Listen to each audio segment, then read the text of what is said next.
Hi అండి. అందరికీ నమస్కారం.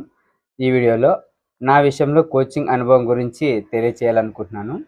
2014లో డైట్ కంప్లీట్ అయింది. డైట్ అయిపోయిన వెంటనే డీఎస్సీ నోటిఫికేషన్ వచ్చింది. మా కాలేజీలో మేము మొత్తం 6 మంది ఫ్రెండ్స్ ఉంటాము. 6 మందిలో 5 మంది కోచింగ్‌కి వెళ్లారు. నేను మాత్రం కోచింగ్‌కి వెళ్ళలేదు.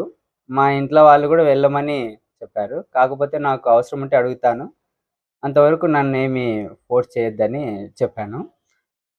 మా ఫ్రెండ్ గూడా ఫుల్ సీరియస్ అయ్యాడనమాట నా మీద. అందరూ కోచింగ్ వెళ్తున్నారు. నువ్వు సిల్లీగా తీసుకుంటున్నావు అని సీరియస్ అయ్యాడు. నేను చెప్పినాననమాట. ఏమంటే, వాళ్ళకన్నా ఒక్క మార్కన్నా నేను ఎక్కువ తెస్తాను అని.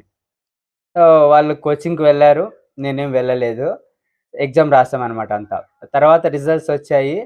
ఆహ్, 5 మంది కోచింగ్‌కి వెళ్ళిన వాళ్ళకంటే, కోచింగ్ వెళ్ళని నాకే ఒకటి కాదు చాలా మార్కులు ఎక్కువగా రావడం జరిగింది.